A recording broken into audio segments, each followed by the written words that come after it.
Hello, everyone. Welcome to another episode of Tagalog Time with Pat. Today, we will be learning how to ask questions in Tagalog. And someone asked me if they could get a copy of these slides, maybe like a PDF form, so that you can print them out and then write on them when you are studying. I have uploaded them onto my Stan store, so you are able to download them if you would like. The link to that is in the description. So let's go ahead and get started. Here is today's agenda. Today we will be learning the different Tagalog question words.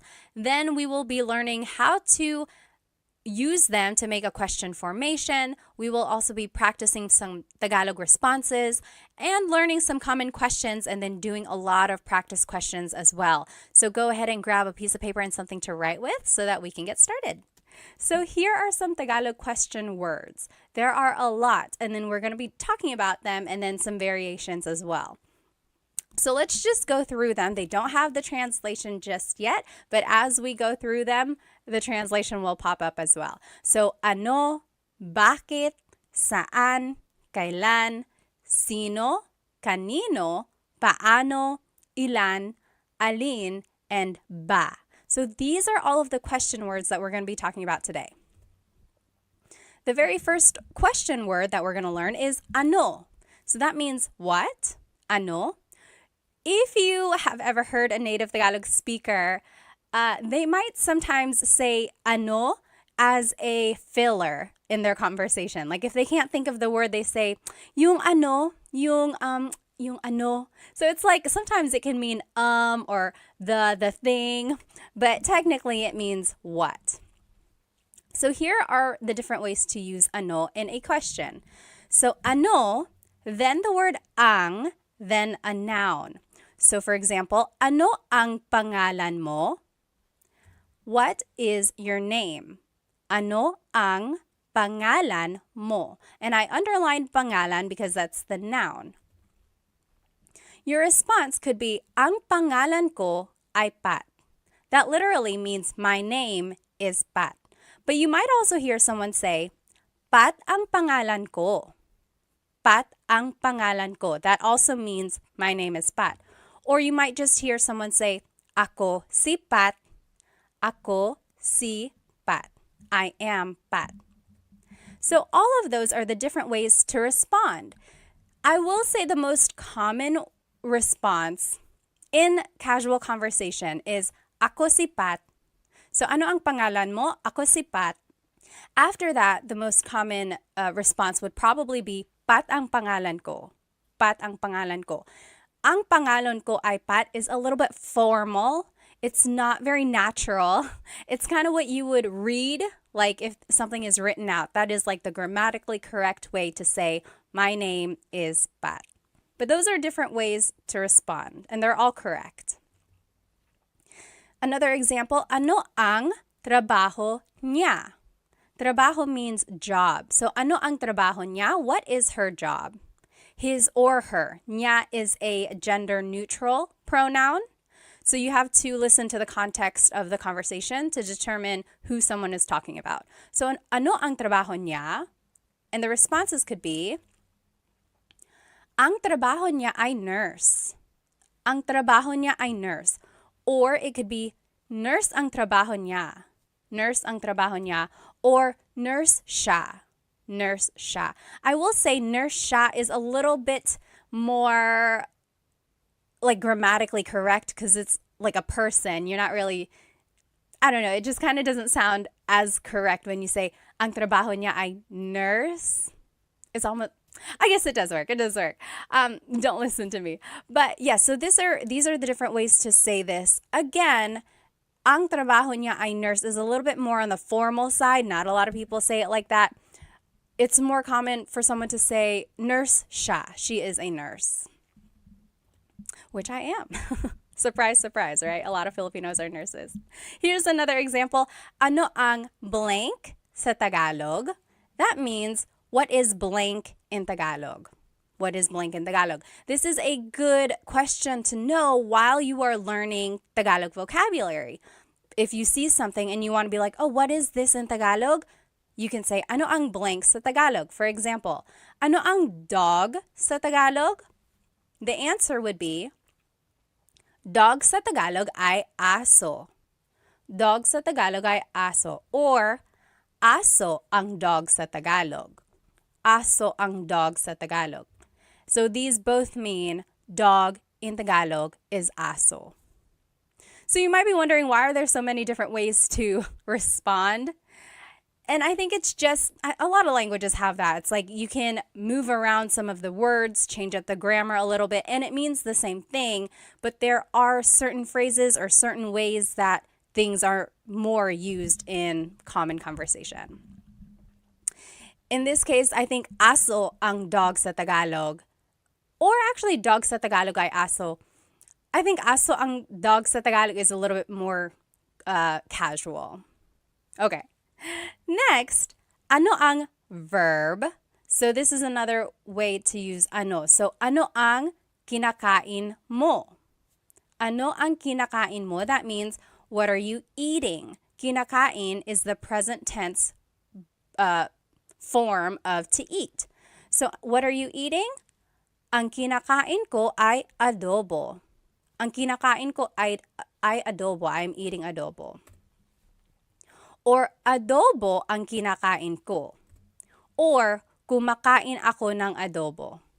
So those all mean I am eating adobo.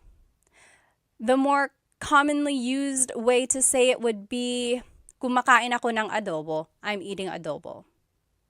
Usually the last example that I give is the one that's more natural, like less formal and used in common conversation. Another example, ano ang sinabi niya? Sinabi means to have said. Like, what did he say? Ano ang sinabi niya? Responses could be, ang sinabi niya ay hindi. He said no. Ang sinabi niya ay hindi. Or, hindi ang sinabi niya. Or, sinabi niya hindi. Those are the different ways to say, he said no. Again, I would hear sinabi niya hindi, or hindi ang sinabi niya. Just a note about sinabi, you might hear someone say, sabi niya hindi. Sabi niya hindi. Technically, the past tense conjugation of sabi is sinabi, but people shortcut it and say sabi niya hindi. So if you hear that, that's what it means. Next, ano ang ginagawa mo? What are you doing? Ano ang ginagawa mo? And some responses, gumagawa ako ng cake. I am making a cake. And I'm going to explain this in a minute. Nanonood ako ng TV. I am watching TV. So why did I respond this way to this question? Gawa means to make or to do. So if someone asked you, ano ang ginagawa mo? They could be asking, what are you doing? And I responded, nanonood ako ng TV. I'm watching TV. Or if someone asks, ano ang ginagawa mo? That could also mean, what are you making? So I responded, gumagawa ako ng cake. I'm making a cake. So that's just the different ways gawa can be used. And then just another little note here, you'll see in the blue, verbs can be in any tense. So when you are using ano with a verb, it could be asking about what someone did in the past, what someone is doing currently, or what someone will be doing tomorrow or in the future. So verbs can be in any tense. And if you need a review of the different ways to conjugate verbs in Tagalog, go ahead and watch my previous videos. I have a video just for present tense conjugation, and then the video after that is for past and future tense. Once you get the patterns down, it's just a matter of learning new vocabulary and trying to remember the different ways they're conjugated. Okay, so here are the different uses for ano. So, ano na means what's up. Na is an emphasis word, or sometimes it means already.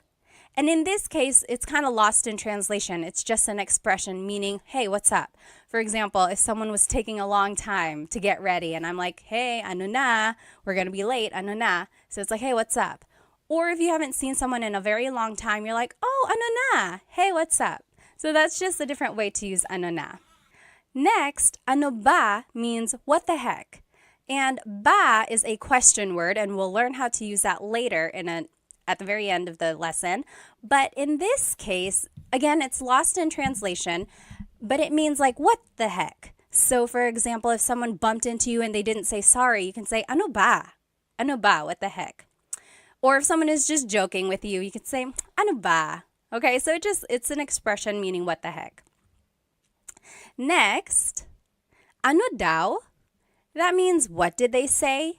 So daw means like you're referring to someone else after they've said something. So ano daw? What did they say? Ano daw? Next, ano ito? What is this? And then ano iyan? What is that? So that's just the different ways to use the demonstrative pronoun this and that. Ano ito? Ano yan? What is this? What is that? And then there's another demonstrative pronoun. Ano yun? Ano iyon? So what is that over there? So what is this? What is that? What is that over there? So it's like a little bit farther. That's the difference there. And then anong problema? What's the problem? Anong problema? So the NG at the end there is like ano ang problema. And you can put it together and it would be anong. So anong pangalan mo? That also works. Instead of ano ang pangalan mo, you can put it together, anong pangalan mo? And you will see this happen to a lot of the question words that we'll be learning. Anytime the previous word ends in a vowel, you can usually make this contraction or like putting the words together. You'll see that. Now let's just practice using ano. So on the left side, let me turn off my screen. So sorry. So on the left side here, you will see the rules that we just learned. So ano ang plus a noun. The example was, ano ang pangalan mo? Ang pangalan ko ay Pat. Or Pat ang pangalan ko, or ako si Pat. Again, remember, ako si Pat is the more casual way to respond. And then the next example we learned was ano ang plus a verb. So ano ang kinakain mo? What are you eating? And then those are the responses. Kumakain ako ng adobo. Now what I want you to do is to translate these examples. So they're in Tagalog. I want you to translate them to English. So number 1, what are you cooking? And then I gave you a vocab hint.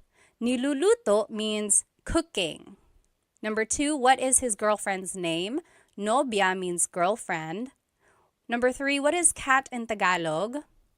4, what did Mark and John eat yesterday? Kinain means ate. Number 5, what are you watching? Pinapanood means watching. So let's do number 1 together. What are you cooking? Ano ang, and then the verb, right? So we're just following this sentence structure number 2. Ano ang niluluto mo? Ano ang niluluto mo? What are you cooking? And then a response could be, nagluluto ako ng pansit.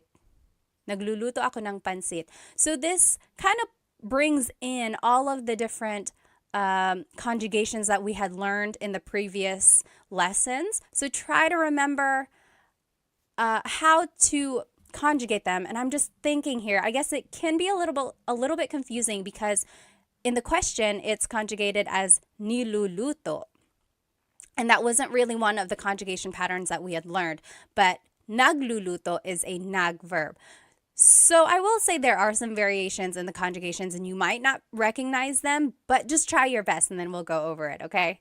And then just follow this pattern when you're making your response as well. Take a look at the examples I did and then see if you can make the examples. And you can fill in the example with any answer that you want. So go ahead, pause the video now, and then you can come back and we will go over these questions. Okay, welcome back. Let's do number 2. What is his girlfriend's name? Nobya is girlfriend.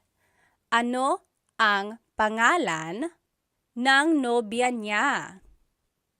So we learned ano ang pangalan mo. Now if you want to talk about someone else, you would have to add ng nobya niya. Nang means of. So nobya is girlfriend, niya is his. So what is the name of his girlfriend? You see how everything just kind of fits together, but it might not be in the order that we're used to in English. So just take note of this. It would be, ano ang pangalan ng nobya niya? That's how you would say that. Response, Sara ang pangalan niya. Sara ang pangalan niya. Or, siya si Sara. Siya si Sara. Something like that, okay? Number 3, what is cat in Tagalog? Ano ang pusa? Oh gosh, I just told you. Ano ang cat sa Tagalog? Pusa ang cat sa Tagalog. Pusa ang cat sa Tagalog. Next, what did Mark and John eat yesterday? Ano ang kinain nila Mark at John kahapon? Ano ang kinain nila Mark at John kahapon? I want to show you this word nila. This is like a sentence marker that is used to indicate people. So it's like their ownership. When it's multiple people, Mark and John, it's nila. When it's just one person, it's ni. So for example, if it was just Mark, ano ang kinain ni Mark kahapon? Ano ang kinain ni Mark kahapon? It's just one person. But when it's multiple people, you have to use nila. Ano ang kinain nila Mark at John kahapon? Response, kumain sila ng lechon kahapon. Kumain sila ng lechon kahapon. So, sila is the pronoun here. And that's a subject pronoun. So, kumain sila ng lechon kahapon. Using subject pronouns can be tricky, and I don't expect you to know these pronouns or these conjugations right off the bat, but hopefully you can recognize them, and then from these examples, use them this way in the future, okay? So don't get too worried if you're not getting the questions right. Just use this as a way to learn them, okay? Number 5, what are you watching? Ano ang pinapanood mo? Ano ang pinapanood mo? The response, pinapanood ko yung bagong pelikula. I'm watching a new movie. Pinapanood ko yung bagong pelikula. Or pinapanood ko yung TV, something like that. You might also hear someone say, nanonood ako ng TV. So we learned in the previous lessons, nanonood or manood means to watch. But this one is pinapanood, and it's focusing more on the object. So the movie or the show, pinapanood. Okay. Next question word is bakit. Why? Bakit. And here is one way to use it. Bakit plus an adjective plus the word ang and then a noun. So for example, bakit madumi ang kotse? Bakit madumi ang kotse? Why is the car dirty? And then the response, madumi ang kotse kasi maputik sa labas. Madumi ang kotse kasi maputik sa labas. So the car is dirty because it's muddy outside. Maputik means muddy, labas means outside. Okay, and then another example is, bakit mainit ang cellphone ko? Why is my cell phone hot? Bakit, mainit is an adjective meaning hot, ang cellphone ko. And then a response, mainit ang cellphone ko dahil masyado kong ginagamit. My cell phone is hot because I'm using it too much. So hopefully you can see here the pattern that we are following. Bakit goes first, and then it's the adjective, and then it's the word ang, and then it's the noun. Or you could also do bakit plus a pronoun and then a verb. So bakit ka umiiyak? Why are you crying? Bakit ka umiiyak? Some responses, umiiyak ako kasi nawawala yung aso ko. I'm crying because my dog is lost. Umiiyak ako kasi nawawala yung aso ko. Nawawala means lost or missing. Another example, bakit mo ginawa iyon? Why did you do that? Bakit mo ginawa iyon? Ginawa ko yun dahil mahal kita. I did that because I love you. Ginawa ko yun dahil mahal kita. You might hear me saying yun, as if there's no I, and that's commonly how it's pronounced.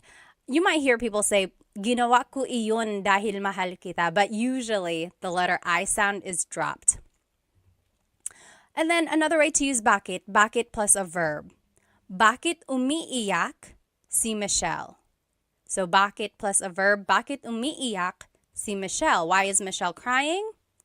Umiiyak si Michelle kasi nakakalungkot yung palabas. Michelle is crying because the show is sad. Nakakalungkot means it's like feeling sad, makes someone feel sad. Yung palabas, the show. So those are the different ways bakit can be used. And again, verbs can be in any tense, like we saw in ano. I want to point out the different responses that you can say when you're using bakit questions. So because can be kasi, or dahil, or sapagkat. Sapagkat. Okay, so kasi is informal. It is most commonly used. You'll hear it a lot in common conversation. Kasi. Dahil is also used a lot. We saw it in the examples. But it's a little bit more formal. But it can also be used casually. And then sapagkat is very formal. It's rarely used. It's almost like Shakespearean. You'll see it in like writing, or someone might use it maybe to prove a point or something, but it's not used a lot. It's almost like a deep Tagalog, really. So here are those examples again, and you'll see the kasi and dahil. So umiiyak ako kasi nawawala yung aso ko. I am crying because my dog is lost. So there's kasi. And then ginawa ko yun dahil mahal kita. I did that because I love you. So there's the kasi and there's the dahil. And they are used interchangeably, but kasi is more casual. Dahil is a little bit more formal, but can also be used casually. Okay? Now, here are the different ways bakit can be used, and it doesn't really have a direct translation. So you might hear, bakit ganito? Bakit ganito? Ganito means like this. So why like this? Or why is this happening? So for example, it's like, oh no, I got a flat tire. I ran out of gas and I'm late for work. Oh, bakit ganito? Why is it happening? Why is it like this? And then bakit ba? Again, there's that ba question word. When it's added to bakit, it's why with emphasis. So maybe someone is annoying you. They're like, hey Pat, hey Pat. And you're like, oh, bakit ba? Why? What do you need? Bakit ba? And then bakit na naman? Na naman means like, it's a sign of emphasis, or it means like again. Again. So why again? So again, maybe someone is pestering you. They're like, hey Pat. You're like, oh, bakit na naman? What now? And then bakit daw? So daw again is like, what did they say? So it's like, why did they say? So it's like, oh, we can't go in yet. And you're like, oh, bakit daw? Why? Why not? What did they say? So those are the different ways bakit can be used. And just a Taglish tip, I am a big supporter of using Tagalog and English together, Taglish, especially while you are learning Tagalog. So here's one way to do that. Maybe use kasi and then finish your English answer. For example, why are you sad? Kasi I stayed up late why are you tired? And it would be kasi I stayed up late to finish a movie. So instead of saying because, say kasi. And then the more vocabulary you learn, you'll eventually be able to say the whole phrase in Tagalog. Why are you tired? Kasi natulog ako ng late dahil nanonood ako ng movie. Okay, so just insert Tagalog words here and there And then before you know it, you'll be able to say longer phrases in Tagalog. Now I want us to practice bakit. Here on the left side, again, are the different ways to use bakit. So bakit plus an adjective, then ang, then a noun. Bakit madumi ang kotse? Why is the car dirty? Or bakit plus the pronoun plus a verb. Bakit ka umiiyak? Or bakit plus a verb. Bakit umiiyak si Michelle? Why is Michelle crying? Okay, so those are the different sentence structures when using bakit. And just a tip, when you're making a response, you can use kasi or dahil. Remember, that means because. Here are the questions that I want us to translate. So why are you sad? Malungkot, to be sad. Let's do this one together. Why are you sad? It would be bakit. Then it's the pronoun ka. And then it's the adjective malungkot. Bakit ka malungkot? So that kind of falls under the rule number 2. Bakit plus a pronoun. Instead of a verb, it can be an adjective. Okay, so bakit ka malungkot? Your response, malungkot ako kasi ... I am sad because malungkot ako kasi namimiss ko ang tatay ko. I'm sad because I miss my dad. Okay, so you can fill in the rest of your response with whatever you want, but hopefully it starts with this same format. So malungkot ako kasi ... So take a minute, pause the video now, and then we will go back and answer these questions together. Okay, welcome back. Let's start with number 2. Why is Bea laughing? Tumatawa is laughing. So, bakit tumatawa si Bea? Bakit tumatawa? So, there's the bakit, there's the verb. Si Bea. So, it's referring to Bea. Bakit tumatawa si Bea? Tumatawa si Bea dahil Bea is laughing because nanonood siya ng comedy, because she's watching a comedy. Next, why is Sam's car broken? Kotse is car, sira is broken. Bakit sira ang kotse ni Sam? So this one kind of falls under the rule number 1, bakit, and then adjective, and then ang, and then the noun kotse. And then ni Sam just indicates the ownership of Sam. So, bakit sira ang kotse ni Sam? Response could be, sira ang kotse ni Sam kasi luma na siya, because it's old. Sira ang kotse ni Sam kasi luma na siya. Next, why are the kids fighting? Mga bata is kids, nag-aaway is fighting. Bakit nag-aaway ang mga bata? So there's bakit and then there's a verb. So there's rule number 3. Bakit plus a verb. Bakit nag-aaway ang mga bata? Why are the kids fighting? The response, nag-aaway sila dahil magkaiba ang gusto nilang laruin. They want to play with different things. So a couple things I want to point out. Nag-aaway sila. So instead of repeating mga bata, I just said sila, they. And you can do that. Or you could have said, nag-aaway ang mga bata dahil, like you can repeat it again. Or you can use a pronoun like I did. Nag-aaway sila dahil. And remember, you could have said kasi. So it's interchangeable. You'll see in my answer, sometimes I use kasi, sometimes I use dahil. Magkaiba means different. Ang means is. Gusto is to like. Nilang laruin. They are playing. They want to play with different things.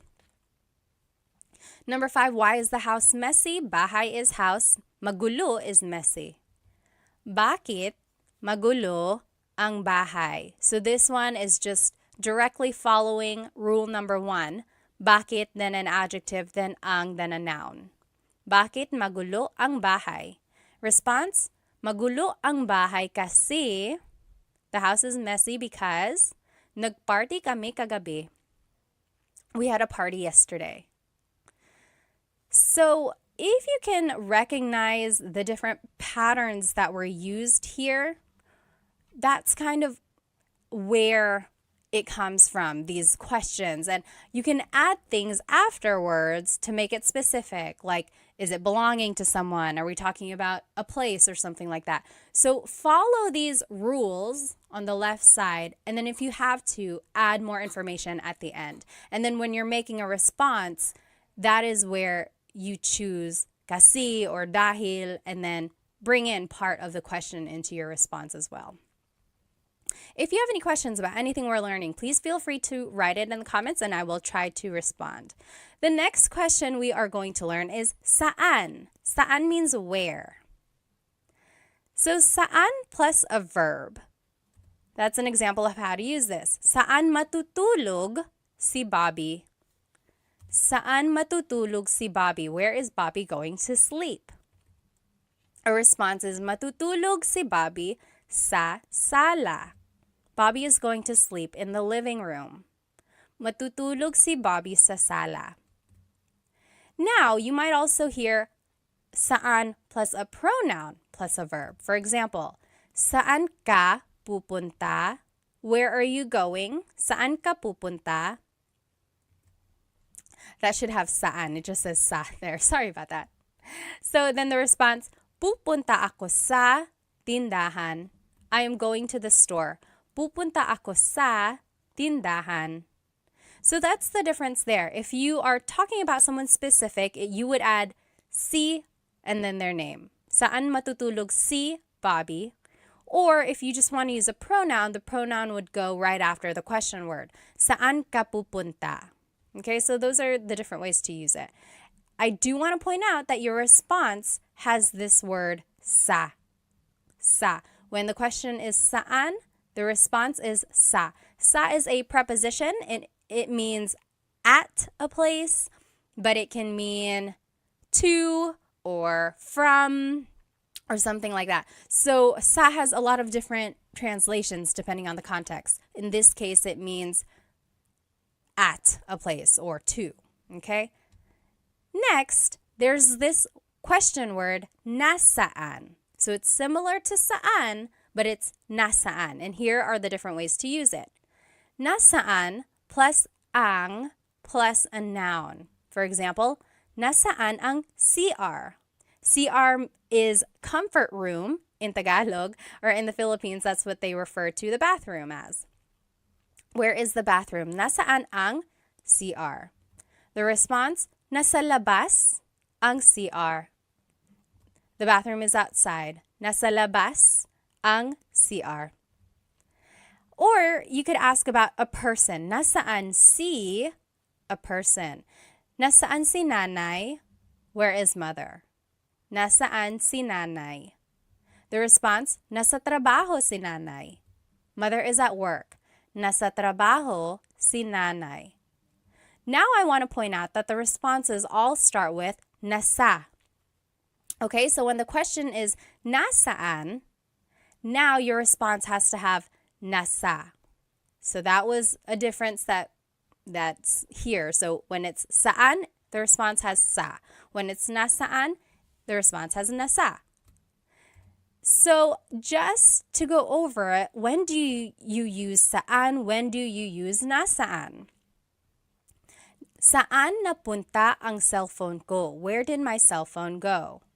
Versus nasaan ang cellphone ko? Where is my cell phone? Saan always goes with a verb. When you're asking about a verb or something that has happened with like an action, then you use saan. Saan napunta?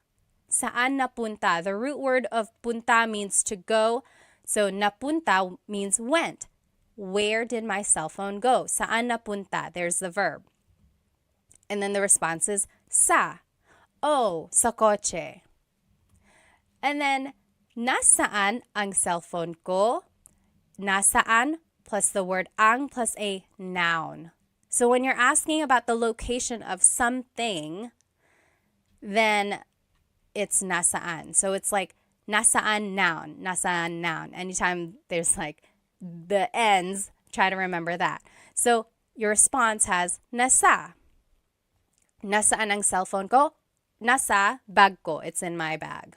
Okay? So this is just to look at it again. These are the examples we just saw.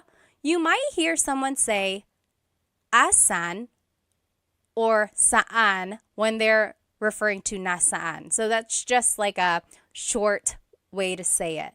So instead of saying nasaan ang CR, someone might ask asan ang CR? Where is the bathroom? Or they might even just say saan ang CR, even though technically it should be nasaan. So people shorten it, but technically, just so you know, it should be nasaan. Okay? Now let's take a look at this response. Nasa labas. Nasa labas ang CR. The bathroom is outside. These are the location vocabulary. So let's take the question, nasaan ang susi? Where is the key? Susi is key. Nasa labas, it's outside of the car. Nasa labas. Or nasa loob, it's inside the car. Nasa loob ng kotse. Nasa ibabaw, it's on top. Nasa ilalim, it's under. Nasa tabi, it's beside. So if you wanted to be specific, you would add the object afterwards. Nasa tabi ng kotse, it's beside of the car. Ng kotse. Nasa tabi ng kotse. So those are just the different location vocabulary words that you might hear. And just the sentence structure for the response, it would be nasa plus the location word that we just learned. Then it's nang, then it's a place, then it's ang, then the thing. So let's take a look at it. Nasa loob ng kotse ang susi. The key is inside the car. Nasa, loob is the location. There's nang. Kotse is a place or thing. Ang, and then susi is the thing. Okay? Nasa loob ng kotse ang susi. Or nasa ilalim ng kama ang susi. The key is under the bed. Nasa ilalim ng kama ang susi. So people ask me all the time, when do I use nang? When do I use ang? So these words, sometimes they are prepositions, sometimes they are articles that go before a noun. Just try to think about it as the translation. So the key is under the bed. So under of the bed, the key. That's how this is like literally translated. Ng kama is like of the bed. It's under of the bed. And then ang susi, the key. So a lot of it doesn't make sense. It's not the same grammar structure as in English. So just follow this pattern that I'm showing you now. And with more practice, it'll kind of come more naturally. Next, nasa location plus si plus the person. So nasa bahay, si tatay. Nasa, and then the location is bahay.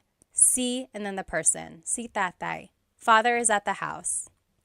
Or, nasa loob ng bahay si tatay.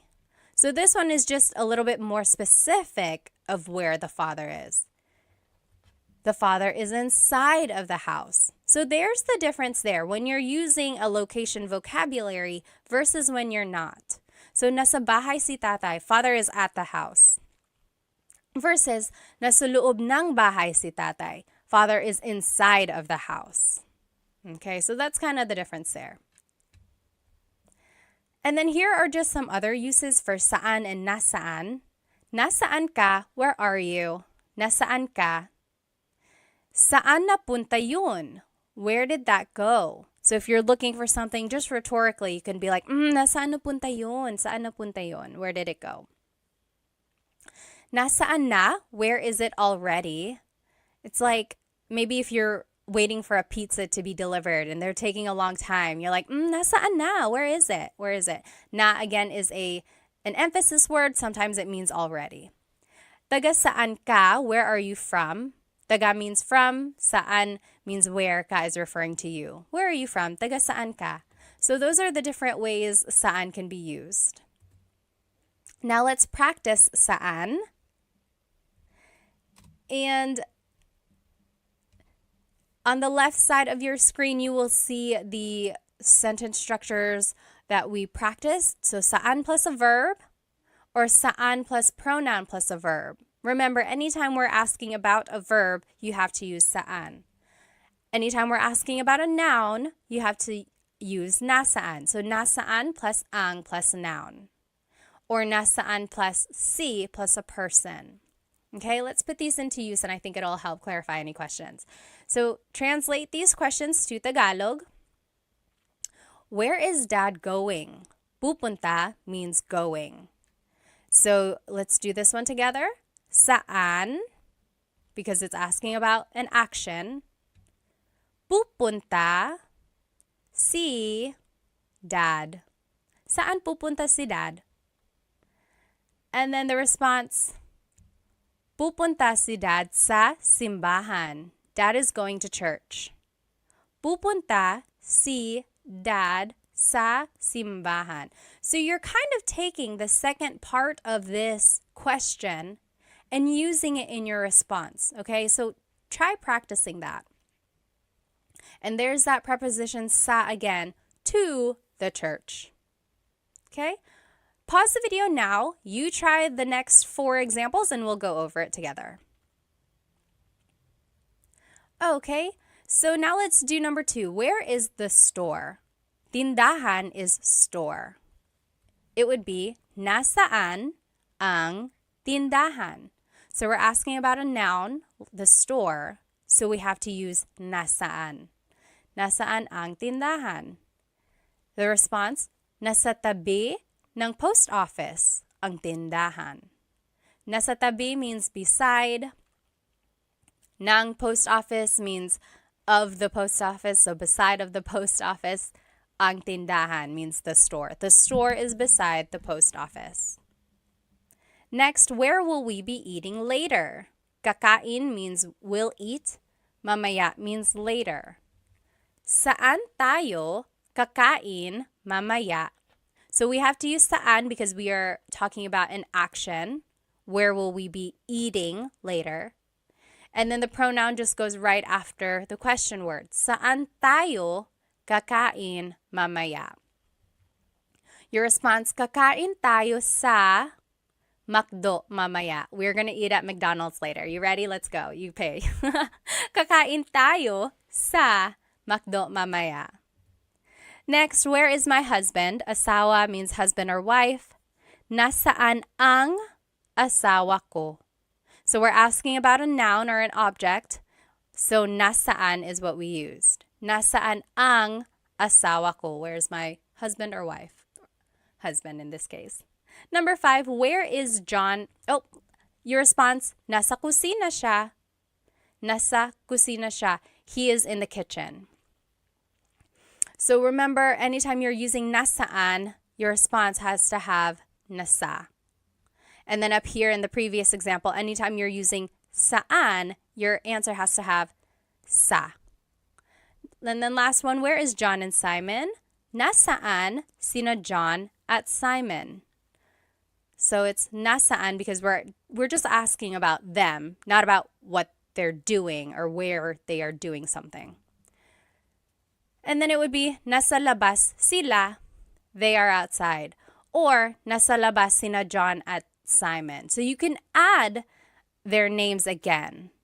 Or you could just add the pronoun. And then I added that here in the number 4 example, nasa kusina ang asawa ko. So you can repeat that part of the question, or you can just use a pronoun. Okay, so up to you. So these are the question words that we have learned so far. Ano means what. Bakit means why. Saan means where. Okay? And this is where we're going. We're going to see what these other ones mean. Now, we're going to talk about kailan. Kailan means when. When. So if you want to use it in a question, it would be kailan ang, and then a noun. Kailan ang kaarawan mo? When is your birthday?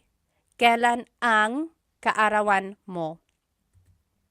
Sa March ang kaarawan ko. My birthday is in March. Sa March ang kaarawan ko. Kailan ang handaan? When is the gathering? When is the party? Sa Sabado ang handaan. The party is on Saturday. And again, you don't have to add this part at the end. You could just say sa Sabado. Kailan ang handaan sa Sabado? But the longer response, kailan ang handaan sa Sabado ang handaan? Okay, so those are the different ways you can use kailan. There's this word sa again, and in this case, it's being translated as on or at a certain time. So that's where, or that is the leading word in your responses. Next, you can use kailan with a verb. So, kailan aalis si Nadine? When is Nadine leaving? Kailan aalis si Nadine? Aalis si Nadine bukas. Nadine is leaving tomorrow. Aalis si Nadine bukas. So, this is just a phrase, and you use the conjugation patterns that we learned, and then you just answer. So depending on what the question is, just make a statement using that correct tense of the verb. Kailan dumating sina nanay at tatay? When did mother and father arrive? Kailan dumating, so kailan plus a verb, sina nanay at tatay? Dumating sila kahapon. They arrived yesterday. So here, sina is a sentence marker that's indicating mother and father, whereas sila is the pronoun that replaces them. So if we were going to say nanay and tatay in the response, we would use sina again. For example, dumating sina nanay at tatay kahapon. But if we're just using the pronoun, it's dumating sila kahapon.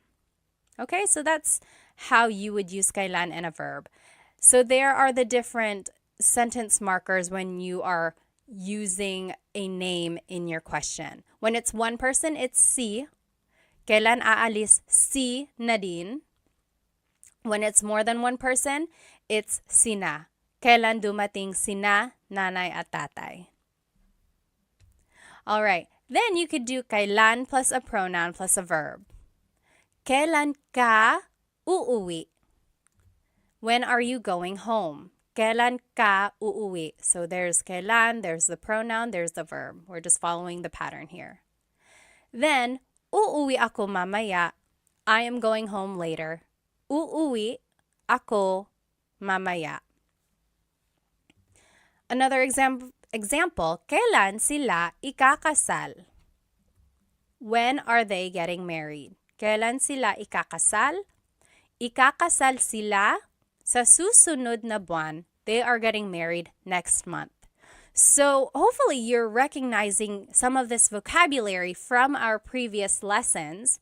So we're pulling those patterns of conjugation and the vocabulary words from those lessons, and now we are using them in like a hypothetical conversation, right? So it's all building on each other. Now I want to show you the responses. The response might have the word nung or sa. We already talked about sa. Let's see what nung means. So nung means something happened in the past. Sa means something will happen in the future. So for example, kailan sila ikakasal? When will they get married? The response, sa susunod na buwan, next month. So sa July or sa June, in June or in July. But sa is thinking of the future. When are they getting married? Next month or in June, in July. So sa is the future. However, nung is talking about the past. So kailan sila ikinasal? So that's the past tense conjugation of to get married. They got married when? Nung nakaraan buwan. So last month. Or nung February, nung January. So last February, last January.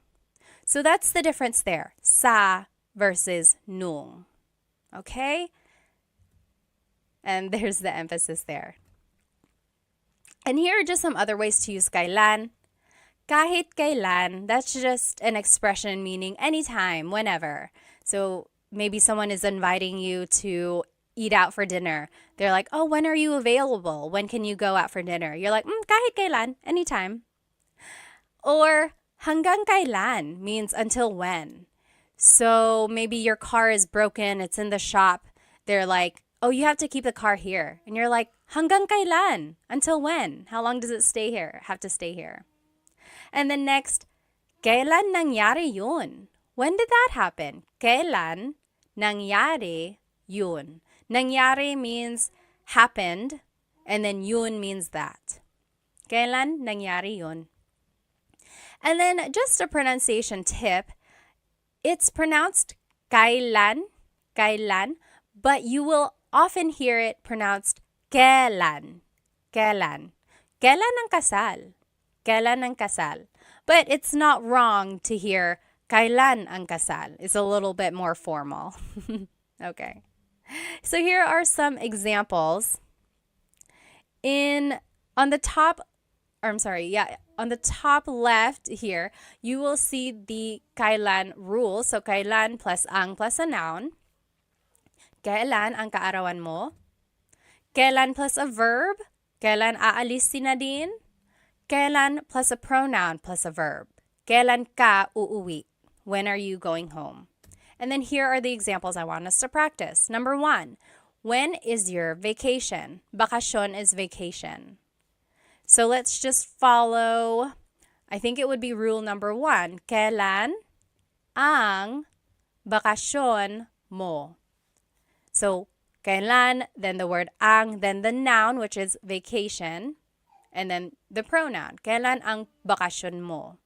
The response, sa susunod na linggo ang bakasyon ko. Next week. My vacation is next week. So a couple things I want to point out in the response. It should have the word sa because it's talking about the future, right? It will be next week. So there's sa. And then just try to remember how to phrase things. And if you weren't able to watch or if you don't remember the past lessons, just go from here and just copy my sentence structures. Okay, so moving forward when you answer these questions, see if you can follow these sentence structures. Okay, so go ahead and pause the video now, and then we will go over the examples in just a minute. Okay, so number 2, when are you leaving? Aalis means leaving. Kailan ka aalis? That's just rule number 3. Kailan plus the pronoun plus the verb. Kailan ka aalis? The response, aalis ako sa Lunes. Aalis ako sa Lunes. So there's sa because it's a future action. Number 3, when did Tony come back? Bumalik means came back. Kailan bumalik si Tony? So this is rule number 2. Kailan plus a verb. Kailan bumalik? And then you add si Tony. The response, bumalik si Tony kahapon. He came back yesterday. Bumalik si Tony kahapon. Number 4, when did you buy that? Binili means bought. Kailan mo binili yan? Kailan mo binili yan? So that's rule number 3. Kailan plus the pronoun plus the verb. Kailan mo binili yan? Binili ko yan nung isang linggo. Or binili ko ito nung isang linggo. I bought that last week or I bought this last week, depending on how you want to answer your question. Number 5, when are you going to sleep? Matutulog means will go to sleep. So, kailan ka matutulog? This is just rule number 3. Kailan plus a pronoun plus a verb. Kailan ka matutulog? Matutulog ako mamaya. Matutulog ako mamaya. I know it can get a little tricky figuring out which structure to use, and then when there's a pronoun or when there's like added information that has to be added to the end. I know it can get tricky, but use these examples to see the patterns in use and then try to use them in the future. Okay, so don't get bogged down if you're not getting the answers right. Really just use this. Then it's a verb, a noun, or an adjective. So it's easy because you just have to use sino ang and then you just fill in the end with a verb, noun, or an adjective. Sino ang kumakanta? Singing. Who is singing? Sino ang kumakanta? Ang kumakanta ay si Mario. Si Mario ang kumakanta or kumakanta si Mario? Si Mario. I wanted to show you all the different ways a response could be made. So, sino ang kumakanta? Who is singing? This first example is formal. Ang kumakanta ay si Mario. This next one is a little bit formal as well. Si Mario ang kumakanta. Si Mario ang kumakanta. That's kind of formal. This one is casual. Kumakanta si Mario. Mario is singing. Kumakanta si Mario.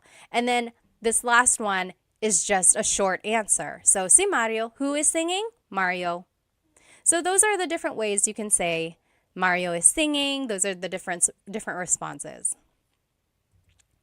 And then there is the word that has to be in the answer. Si. Because we're asking about a person, your answer has to have si or sina if it's more than one person. We'll see that.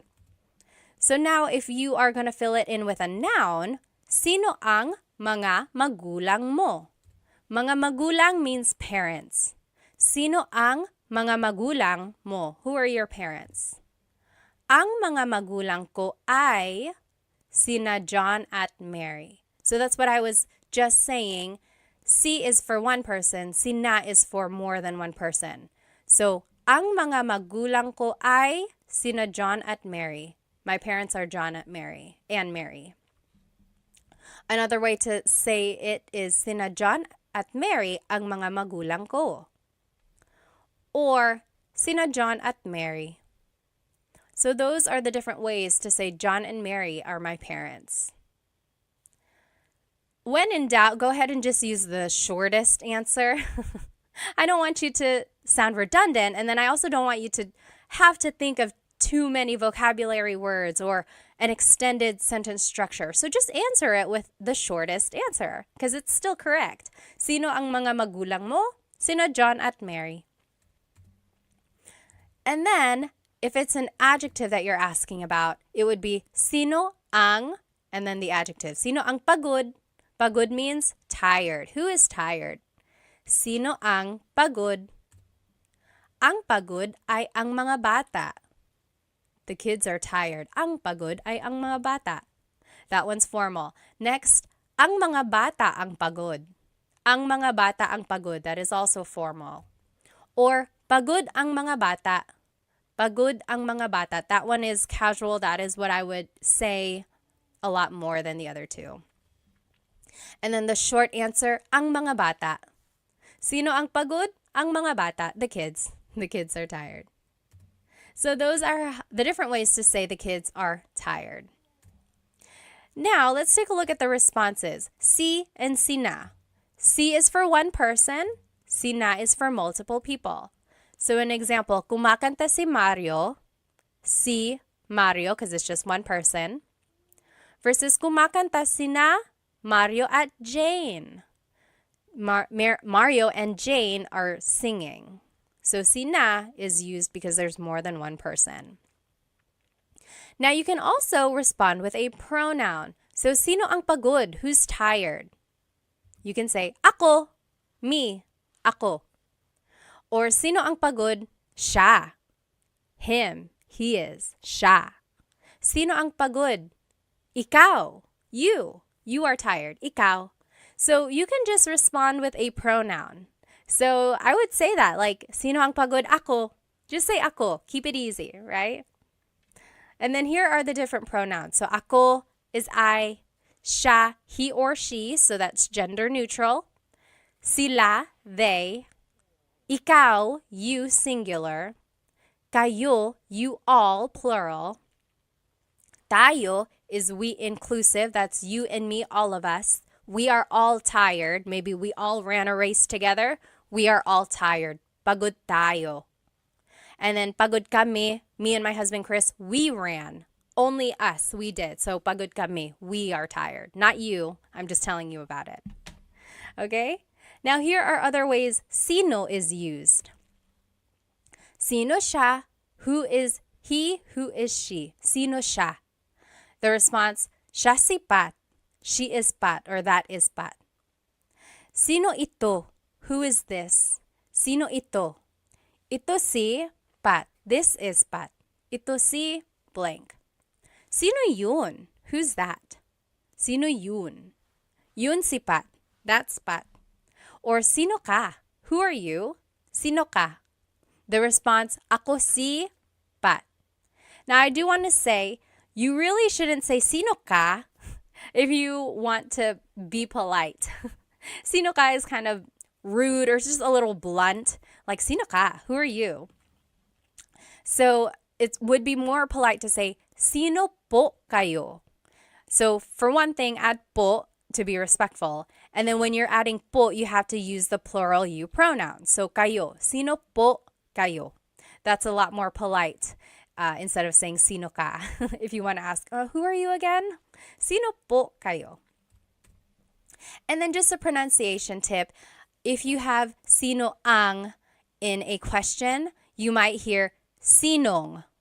So they put it together. So sinong kumakanta? Who is singing? Sinong kumakanta? Instead of sino ang kumakanta, it's sinong kumakanta. Okay? Now let's practice some translations when we're using sino in a question.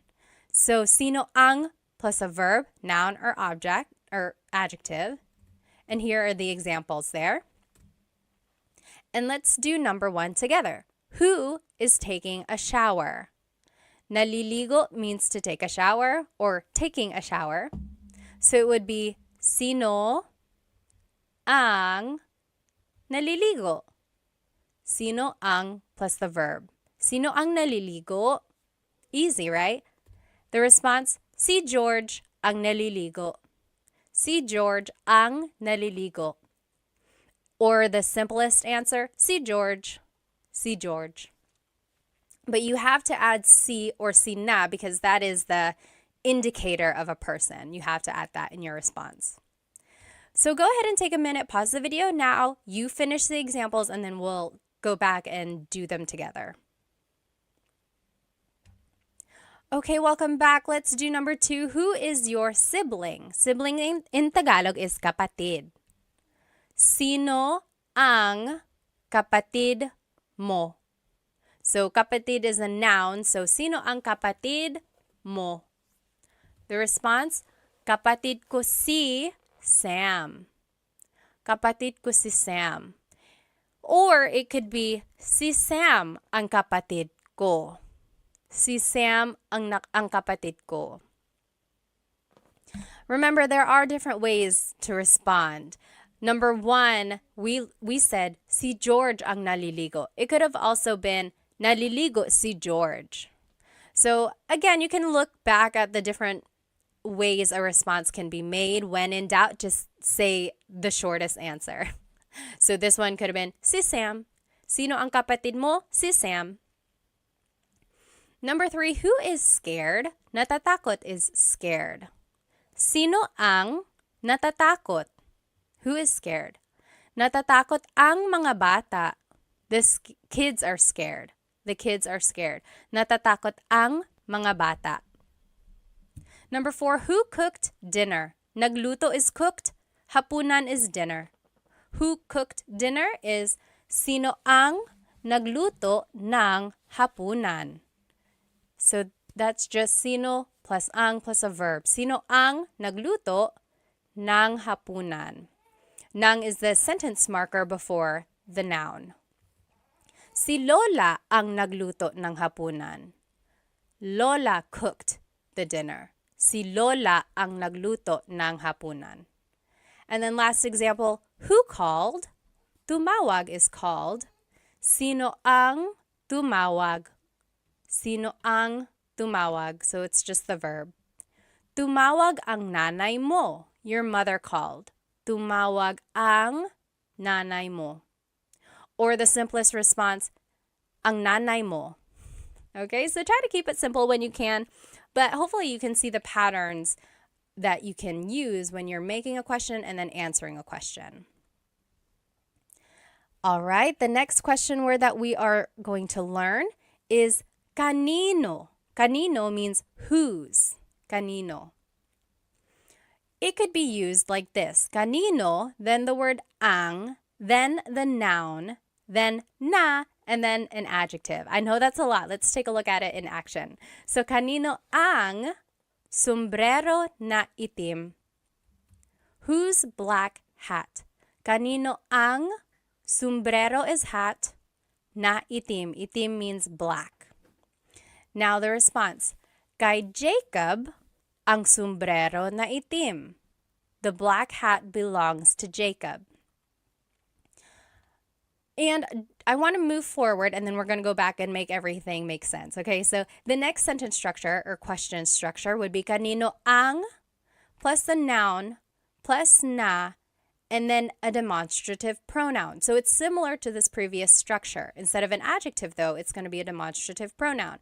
So kanino ang sombrero na ito? So whose hat is this? Whose hat is this? Kanino ang sombrero na ito? And the response, kay Jacob ang sombrero na iyan. That's Jacob's hat. Okay, so hopefully you can see here, there's just this pattern of kanino, then the noun, ang plus a noun, na, it's like a sentence marker. Again, sometimes it doesn't have a direct translation, but it's like the linking word for the adjective or for the pronoun. And then just a pronunciation tip, kanino ang can be put together in a contraction. It would be kaninong. Kaninong sombrero na itim. Or kaninong sombrero ito. All right, when using the contraction though, you drop the na if there's a demonstrative pronoun. So kaninong sombrero ito, you wouldn't say kaninong sombrero na ito. So that's just one thing. It's kind of redundant when you add the na again. So just to respond, you would use an ownership marker, then the person, then the word ang, then the noun, then na iyan. So let's see what that would look like. Kanino ang bahay na iyan? Whose house is that? Kanino ang bahay na iyan? Here are the different ownership markers. So one of these has to be in your response. If there's only one owner, it's kay, kay. If there's multiple owners, it's kina, kina. More than one person, it's kina. If there's not a person, if there's no one's name, then you would have to use sa, sa. So it's an improper noun or an unnamed person. So we'll see what that would look like. So an example here, kanino ang bahay na iyan? Whose house is that? Or kaninong bahay yan? If it's just one person, it would be kay Rose ang bahay na iyan. Kay Rose yan. So we are using kay because it's just Rose. It's just one person, Rose. Versus if there's multiple owners, so kaninong bahay yan? Whose house is that? Kina Mike at Ana ang bahay na iyan. Or kina Mike at Ana yan. That is Mike and Anna's house. So I want to point out there's kina. That is when you would use kina when there's more than one person owning that thing. Now, kanino ang bahay na iyan? Whose house is that? Sa kapatid ko ang bahay na iyan. That is my sister's house. That is my sibling's house. Sa kapatid ko ang bahay na iyan. Or sa kapatid ko yan. That is my sisters. That is my siblings. So you see how the person is unnamed? It's just kind of an improper noun. So it's like a general answer. So that is when you would use sa, when the person is unnamed. It's just like a person in general speaking. Okay, so here are some more ownership pronouns that you could use when answering a kanino question. So, akin means mine, iyo means yours singular, kanya means his or hers, inyo means your plural, maybe it's your house, bahay ninyo, or inyo. And then atin is our inclusive. Amin is ours, me and my husband, Chris. And then kanila is theirs, theirs. So here's an example of how to use that. Kanino ang bahay na iyan? Whose house is that?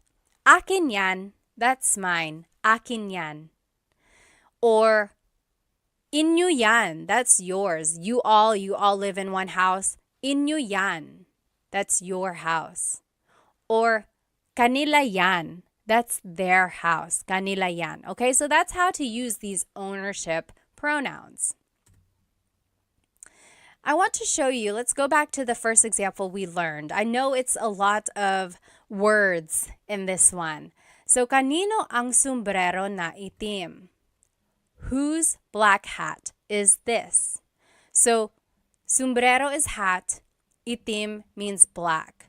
But they are interchangeable. Like you can switch them around and it would still mean the same thing. For example, kanino ang itim na sombrero? So instead of saying, kanino ang sombrero na itim, you might hear, kanino ang itim na sombrero? So in Tagalog, you can switch the adjective and the noun around and it will still make sense. And why does that happen? It probably just goes back to baybayin or to the evolution of Tagalog in general. So the adjective and the Tagalog vocabulary word can be interchangeable and they mean the same thing. Another example, kanino ang sombrero na pula? Pula means red. So whose red hat is this? You can switch it up and it could be kanino ang pula no sombrero. So we just switched it. But I want to show you that when you switch it, you can make a contraction, meaning you can put pula and na together. And now it would be kanino ang pulang sombrero? Whose red hat is this? Okay, so those are the two things I want you to get out of this slide. First, you can switch the adjective and the noun. So you can switch them in the question and it will still make sense. Second, when your adjective ends with a vowel like pula, then you can make the contraction.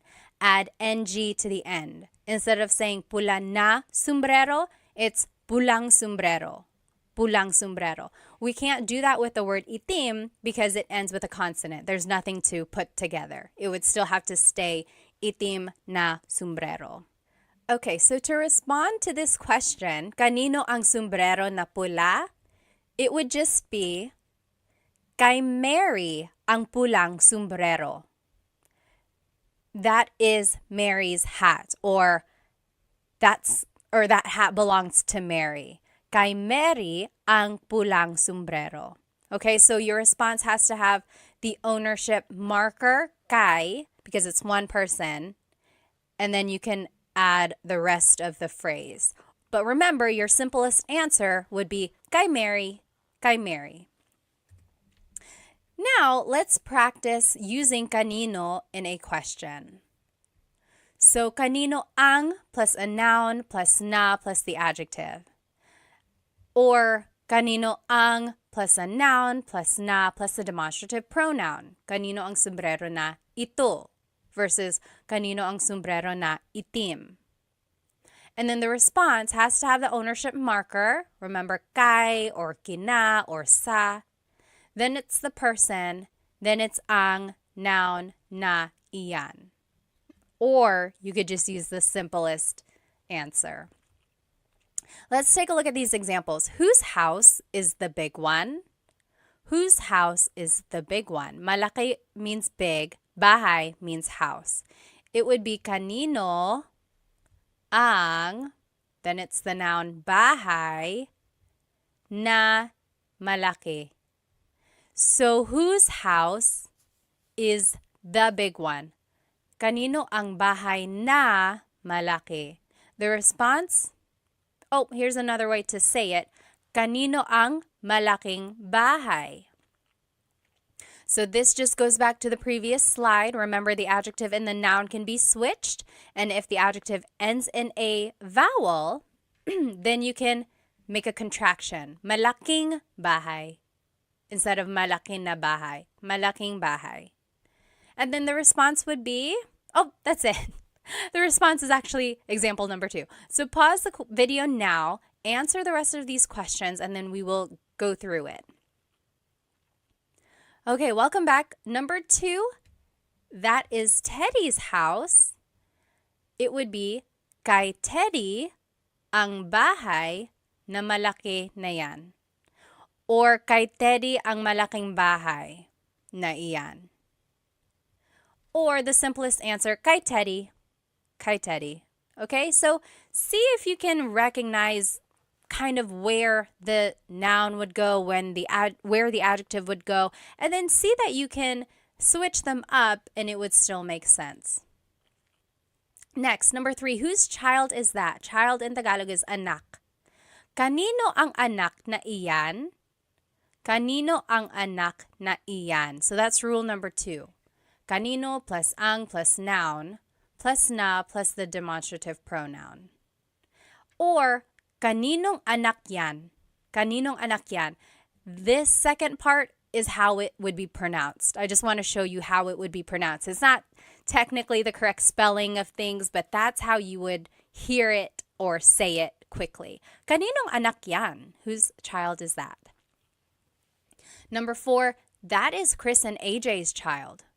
Kina Chris at AJ ang anak na iyan.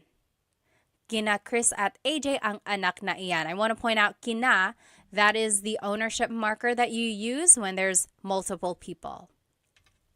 And then the short answer, kina Chris at AJ. Kina Chris at AJ. Number 5, whose cell phone is this? Kanino ang cellphone na ito? So that's following sentence structure number 2. Kanino ang, the noun is cell phone, na, ito is the demonstrative pronoun. And just quickly speaking, someone might say, kaninong cellphone ito? Kaninong cellphone ito? So the na is dropped usually.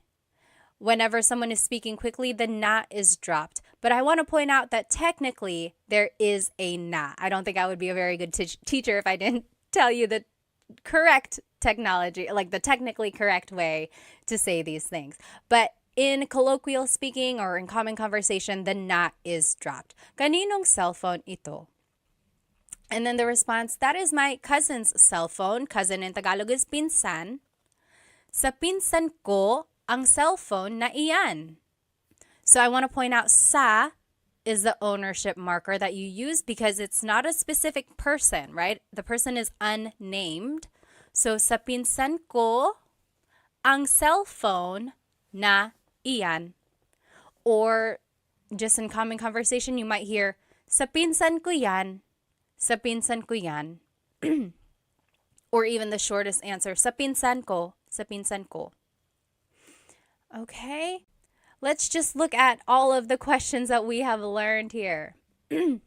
So we learned ano means what, bakit means why, saan means where, sino means who, kanino means whose. Then we're going to learn these last 4 here. Next, paano means how. Paano means how. So paano plus a verb. Paano magluto ng adobo?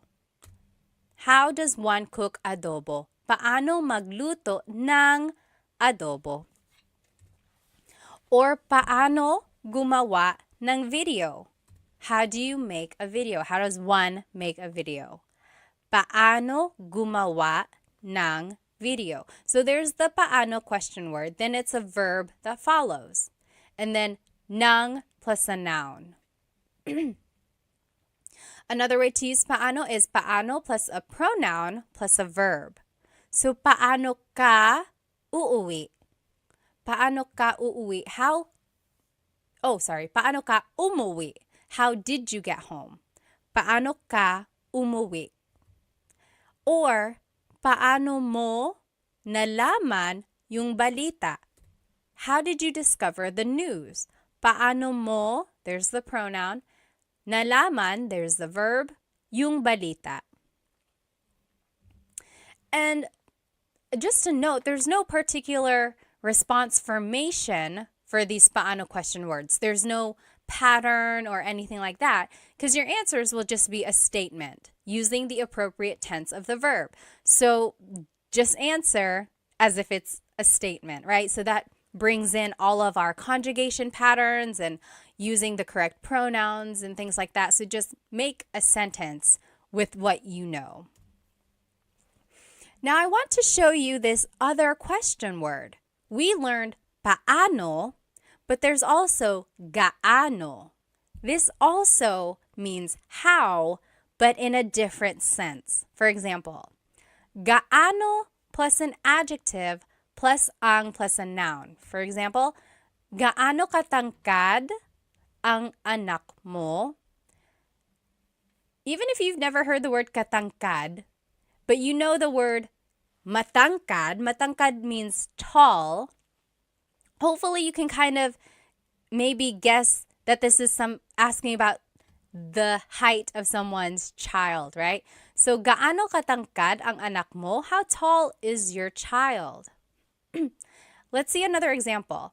Oh, the answer would be 5'10" siya. He is 5'10". 5'10" siya. Here's another example. Gaano kadalas ka namimili? Kadalas means often. Madalas means often. Namimili means to go shopping. So how often do you go shopping? Gaano kadalas ka namimili? Namimili ako linggo-linggo. I go shopping every week. Namimili ako linggo-linggo. So I want to point out that when it says to use an adjective, we're actually using the adjective with a ka prefix. So technically the adjective is matangkad, tall, matangkad. But when we're using it in a gaano question, we have to use the ka prefix, katangkad. Gaano katangkad ang anak mo? And the ka prefix is a way to show the quality of something. It's asking about the characteristic of that adjective. It's a little interesting. So when we're asking gaano katangkad, it's like asking about that person's adjective or that height. So yes, again, the prefix ka is used when measuring the extent of that adjective. And then just a pronunciation tip, if you happen to see gaano ang something, it's usually put together and it's gaanong. So gaanong katangkad ang anak mo? We didn't have ang in these examples because technically you don't need it, but some people add it still, and it would be gaanong katangkad ang anak mo. So both of those are correct. Gaano katangkad ang anak mo or gaanong katangkad ang anak mo? Both of those are correct. Now, we learned paano, we learned gaano. Now there's this question, magkano. Magkano. Let's see what they all mean. So paano is asking about an action, right? Paano gumawa ng adobo? How do you make adobo? It's asking about the action. Paano mo gumawa? Paanong gumawa ng adobo? Or paano mo nakuha ito? How did you get this? Paano mo nakuha, the action to get ito? Another way to ask how is gaano, but this is asking about the extent of something. Gaano kabilis ang kotse mo? How fast is your car? Gaano kabilis ang kotse mo? So it's asking about the speed of your car. And then magkano is asking about the cost of something. Magkano ang t-shirt? How much is the t-shirt? Or magkano po? How much is this po? Po is just a sign of respect. So how much is this? Okay, so very interesting. These words sound alike, but they are used for different situations. Now, here are just some other paano uses. So, paano nangyari yun? How did that happen? Paano nangyari yun? Yari means happen. And then yun means that. Paano nangyari yun? How did that happen? Or paano na ngayon? What now? Ngayon means now. So technically this is like, how now? It's a rhetorical question when something goes wrong. Like, oh no, I lost my job. Paano na ngayon? What now? What am I going to do now? And then just a pronunciation tip. It's technically paano. Paano. When there are two vowels together, you say them separately. Paano. But when speaking quickly, Filipinos just say paano. Paano na ngayon? Paano na ngayon? Now, let's practice using paano and gaano in some questions. So, paano is with a verb. How do you do something? And then paano plus a pronoun plus a verb if you want to be specific by adding a pronoun. Gaano uses an adjective. So, gaano plus adjective plus ang plus a noun. Okay, so just try to follow these sentence structures. And then here are the examples that I want us to do. Let's do number 1 together. How does one write a book? How does one write a book? Magsulat means to write. Libro is book. Libro is book. So how does one write a book? This is actually asking about an action. So we would use paano. Paano magsulat ng libro? Paano magsulat ng libro? How does one write a book? Go ahead and pause the video now, and we will do the rest together. Okay, welcome back. Let's do number 2.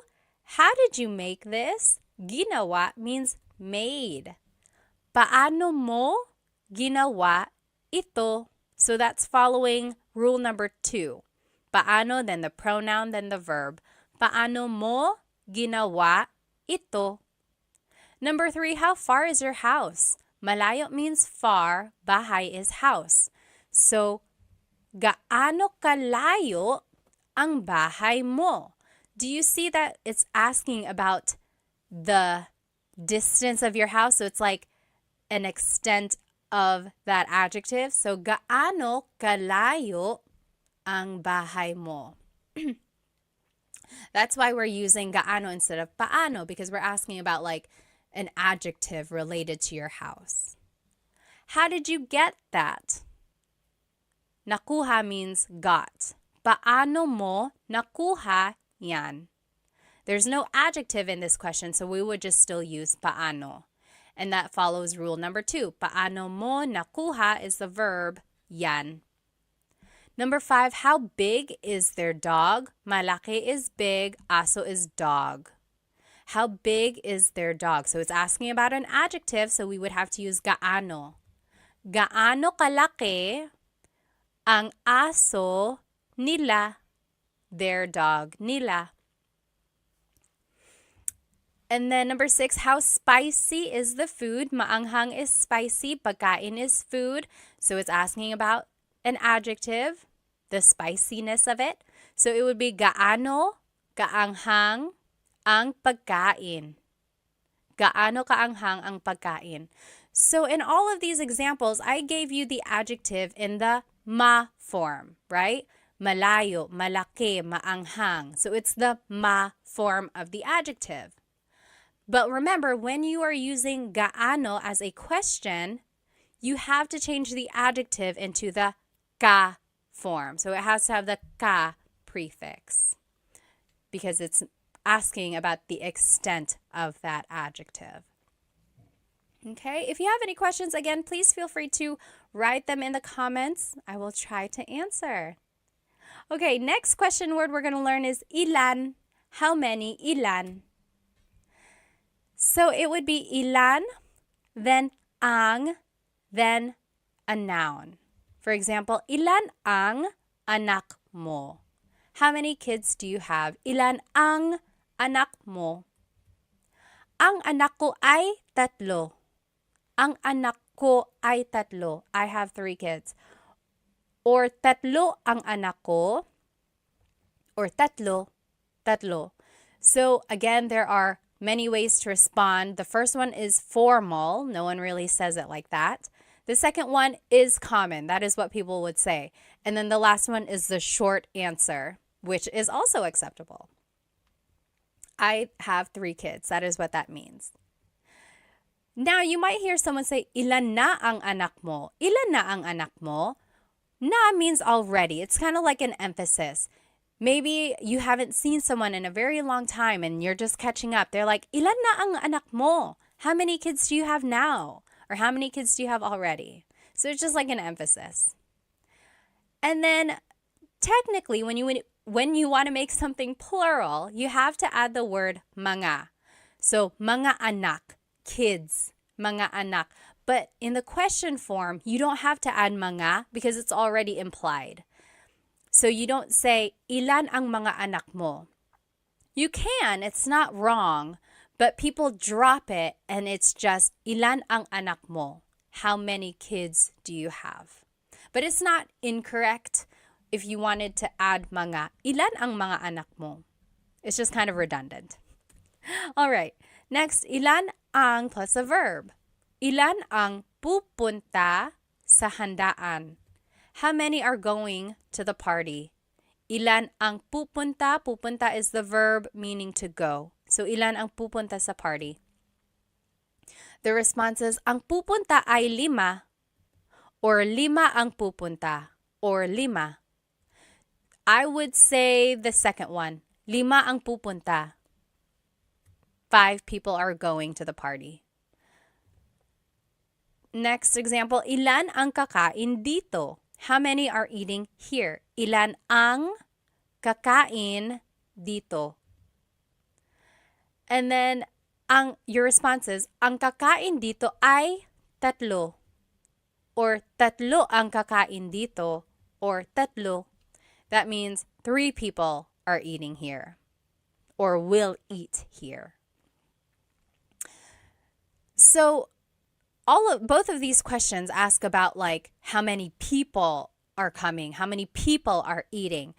And I didn't add the word tao because it's kind of implied already. Like ilang tao ang kakain dito or ilan na tao ang kakain dito.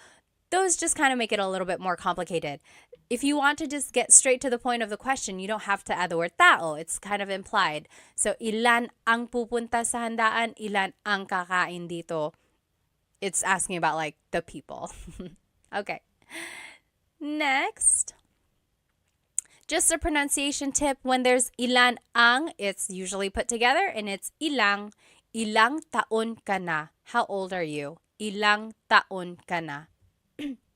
I will say when you make the contraction, though, it kind of changes up the sentence structure or the grammar. So, ilan ang taon mo? Technically, if we were following the sentence structure that we learned, it would be ilan ang taon mo? How many years do you have? How many years are you? But when we make the contraction, ilang taon ka na, now we are using a different pronoun. So, ilang taon ka na. And you don't have to add na, ilang taon ka? How old are you? Ilang taon ka? But I do want to point out you have to change the pronoun here when you're making the contraction. And it's just a different form of asking how old are you. Another example of that is, ilan ang anak mo? How many kids do you have?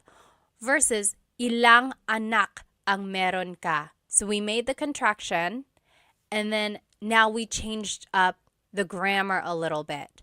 So they both mean how many kids do you have, but this one is literally meron means to have. So ilang anak ang meron ka?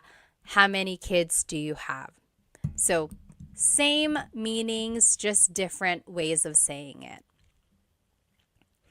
All right. Now, when you respond with an amount of something, you might hear or you might use this word lang or na.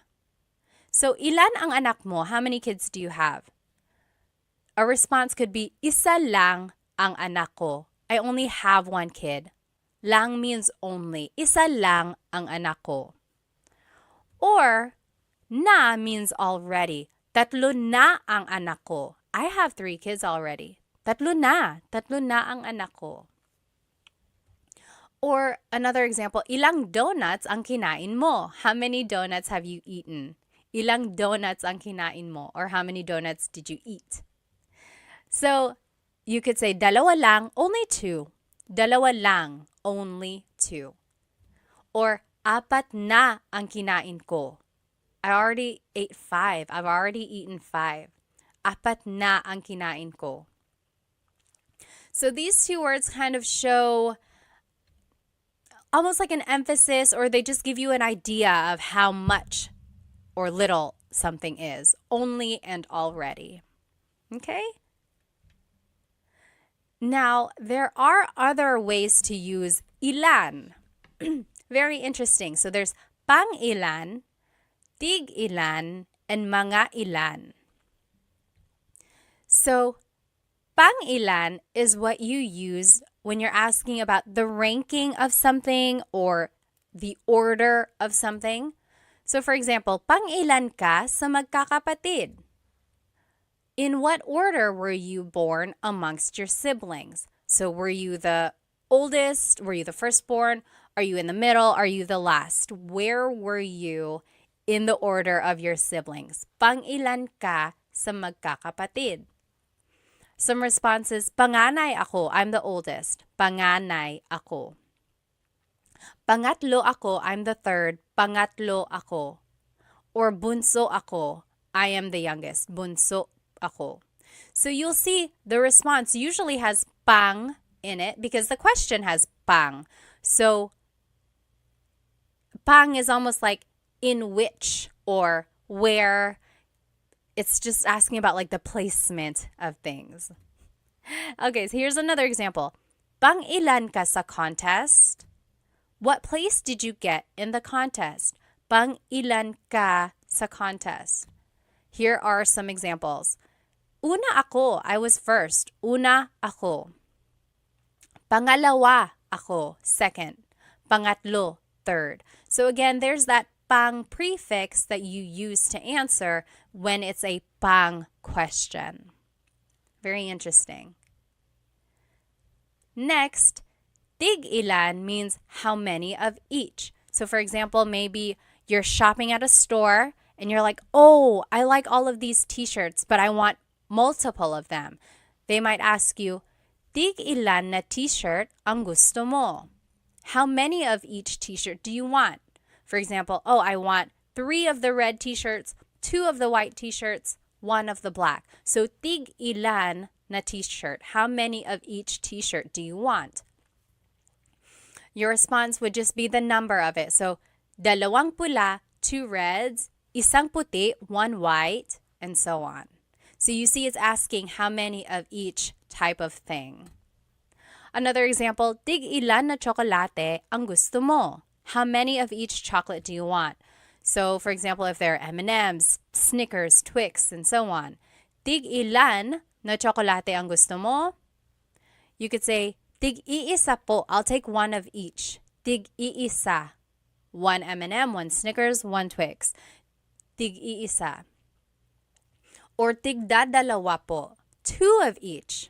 2 M&Ms, 2 Snickers, 2 Twix. Tig dadalawa. Tig dadalawa. And then, tig tatatlo po. 3 of each. You get the idea. And then I want to show you that the question has na. So, tig ilan na t-shirt, tig ilan na chocolate.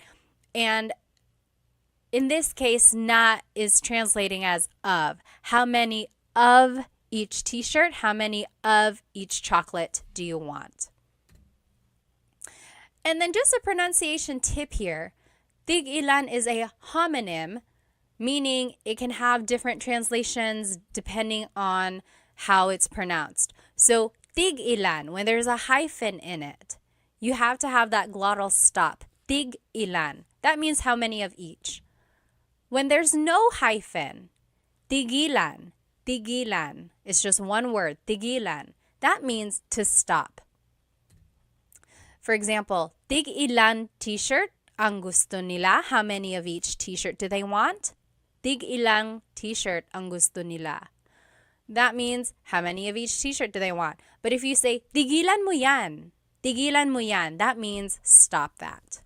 Okay, so again, that glottal stop is important for proper pronunciation because they mean different things otherwise. And lastly, mga ilan means about how many. Mga ilan. So, mga ilan na tao ang darating? About how many people are coming. Mga ilan na tao ang darating. You could say mga 10 tao or mga 10 na tao. There's the contraction that you can make when the adjective or when the number ends in a vowel. Just add the ng at the end. So about 10 people, mga 10 tao. And up here, I just wanted to show you, you can make a contraction again. Instead of mga ilan na tao ang darating, it's mga ilang tao ang darating. About how many people are coming. So that's just a pronunciation tip. Make that contraction to make it flow a little bit better. Another example, ilan na tao ang darating? How many people are coming? Ilan na tao ang darating? 10. So that's just to show you the difference here. Mga ilan is about how many are coming versus ilan na tao ang darating. This is like definitive. 10 people are definitely coming. Versus mga 10, about 10. Okay, so when you add mga, it's asking about like an estimation. When you don't have mga, it's asking for a definitive answer. And then just another example of mga ilan na oras ang biyahe. Mga ilang oras ang biyahe. About how long is the trip? Mga 3 oras. It's about 3 hours. Mga 3 oras. So there is the na again, and then you can put it together so that it's just ilang. So mga ilang oras ang biyahe or mga ilang tao ang darating. All right. So this is just a review of how to use these different ilan questions. So pang ilan is a ranking question or asking about the order placement. Tig ilan is asking about how many of each. Mga ilan means about how many of something. Okay, now let's practice using ilan in some questions. So on the left side, you will see the different ways to use ilan. Ilan plus ang plus a noun. Ilan ang anak mo? Or ilan plus ang plus a verb. Ilan ang pupunta sa handaan? And here are some examples. Let's do number 1 together. How many cats do you have? Mga pusa is cats. It would be ilan ang pusa mo. Ilan ang pusa mo? Remember, you don't have to add mga, but you can. It's not incorrect. But just to be quick about it, and if you want to sound natural, you don't have to. So, ilan ang pusa mo? Ilan ang pusa mo? How many cats do you have? Pause the video now, and you do the rest, and then we will go over it. All right, welcome back. Number 2, I have 2 cats. Dalawa ang pusa ko. So that's how you would respond to question number 1. I have 2 cats. Dalawa ang pusa ko. Number 3, how many are coming to the house? Darating means coming. So it would be ilan ang darating. So, ilan plus ang plus a verb. Ilan ang darating sa bahay. Number 4. 4 people are coming to the house. Apat means 4. So, 4 people are coming to the house would be apat ang darating sa bahay. Apat ang darating sa bahay. Remember, the short answer would be apat, apat. Number 5, how many friends do you have? Kaibigan is friends. Actually, kaibigan is friend. Mga kaibigan would be friends. Ilan ang kaibigan mo? Ilan ang kaibigan mo? How many friends do you have? Also, you could say, ilan ang mga kaibigan mo? Ilan ang mga kaibigan mo? That is also correct, but remember, you don't have to add it. Number 6, I have 10 friends. 10 means 10. 10 ang kaibigan ko. 10 ang kaibigan ko. Or 10 ang mga kaibigan ko. I have 10 friends. All right. Another way to answer this, meron akong 10 mga kaibigan. So I want to show you again, there are different ways to answer. There's a long form, there's a short form, there's an even shorter form, right? Just say the number by itself. So if you hear different responses, hopefully you can recognize some of the vocabulary words and just kind of go from there. This one is a fun practice. So I want us to match the question words with the correct example. Then we're going to translate and then give a response. So on the left side are the different question words. Pang ilan, tig ilan, mga ilan. On the right side are some example questions.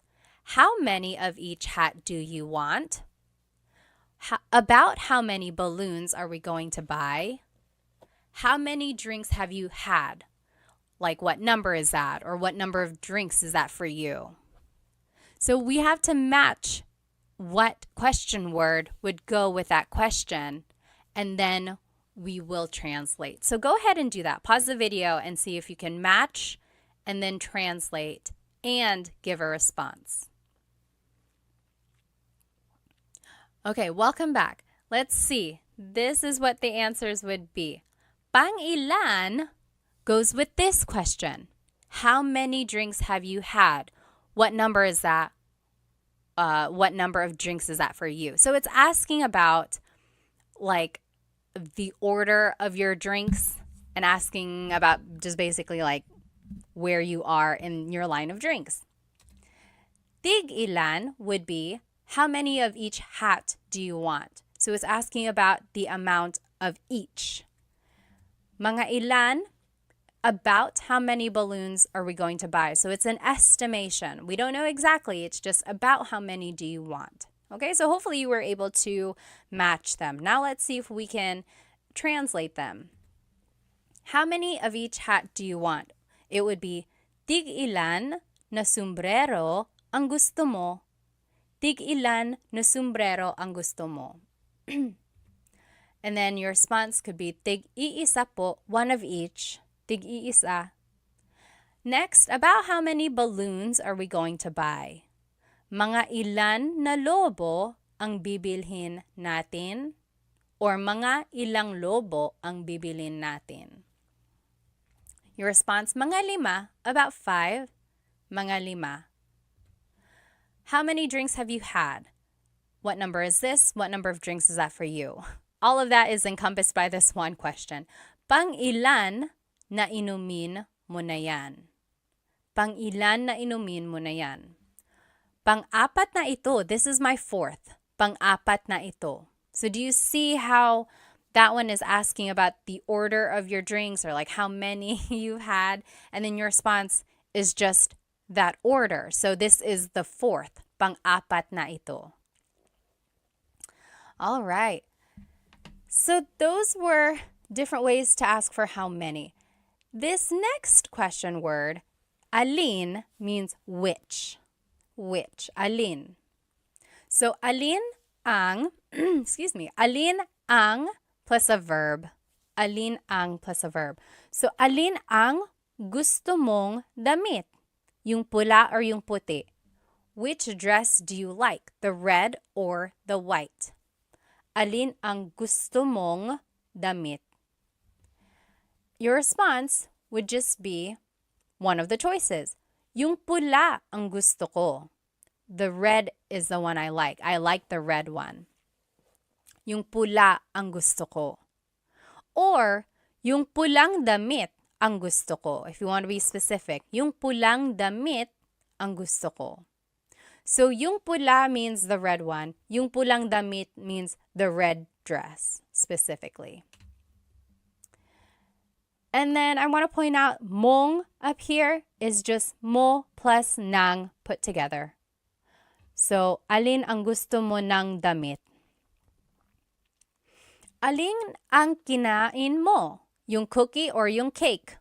Which did you eat? The cookie or the cake? So, there's alin, then ang, then a verb. Alin ang kinain mo? Yung cookie or yung cake? Which did you eat? Your response, yung cake ang kinain ko. I ate the cake. Or, kinain ko yung cake. So those are the different ways you can respond. And then, of course, you can always put things together. So, alin ang becomes aling. So, aling gusto mo? Aling gusto mo? Alin ang gusto mo? Aling gusto mo? Alin plus an adjective. Alin plus ang plus an adjective. Alin ang mas malaki? Yung bahay na pula o bahay na puti? It's kind of hard to see. Oh, there's the white house right here. It's to the left of the red house. So, alin ang mas malaki? Which is bigger? Yung bahay na pula, the red house, o yung bahay na puti, the white house? Mas malaki yung bahay na pula. Mas malaki yung bahay na pula. The red house is bigger. Mas means more, or it's like the part of an adjective. Here's another way to describe an adjective. Alin ang pinakamalaki? Which is the biggest? Yung bahay na itim ang pinakamalaki. The black house is the biggest. So I just want to point out these two words, mas and pinaka. Those are called superlative adjectives. So let's take a look at those a little bit more. So big is malaki, bigger is mas malaki, biggest is pinakamalaki. Small is maliit, smaller is mas maliit, smallest is pinakamaliit.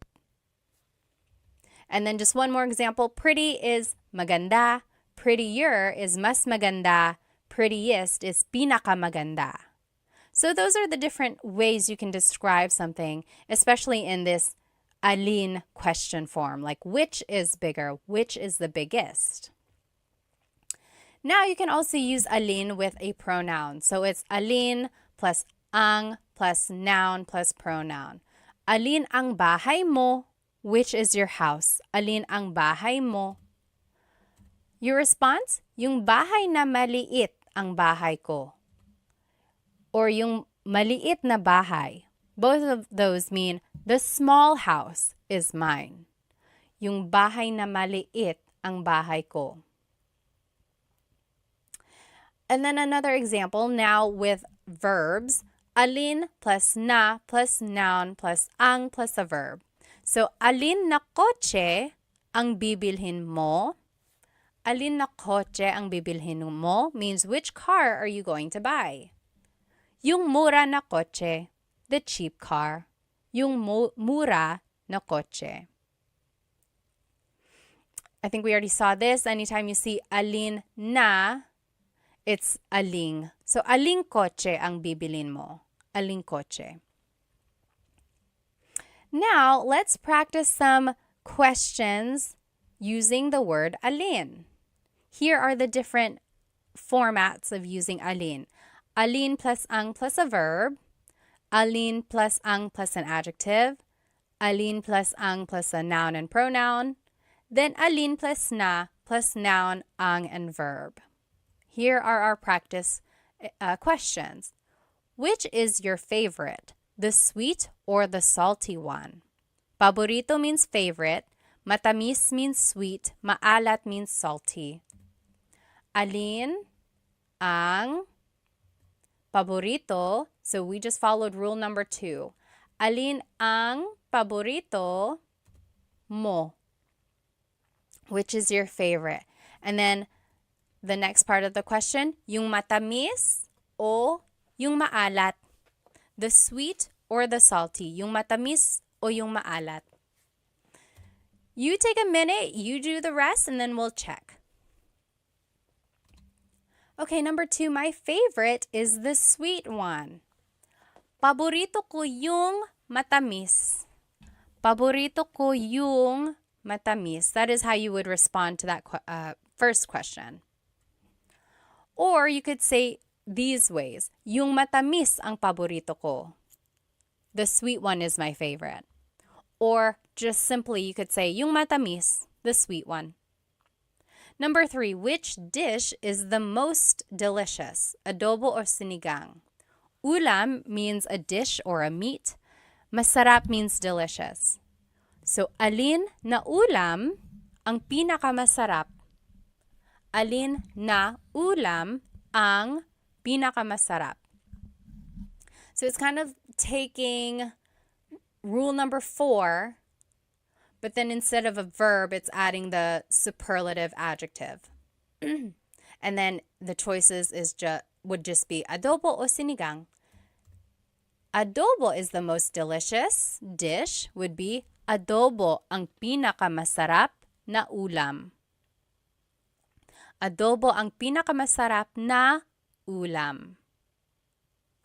So there you go. Hopefully you can see the patterns and then using some of these sentence markers when you want to add more information to your sentence. And I want you to try this Taglish tip whenever you are giving a choice. Maybe you can start using this word yung. So it's like, what do you want to watch tonight? Yung comedy or yung horror? So the comedy or the horror movie. So try using Taglish when you can. So that's one way to do that. So give choices by adding this word yung. Okay, home stretch. This is the very last question word we're going to be learning. Ba is a question word that's added to questions when it's a yes or no answer. It's interesting because ba doesn't really have a direct English translation, but you can add it to a statement and it will turn it into a question. So these are the common placements of ba.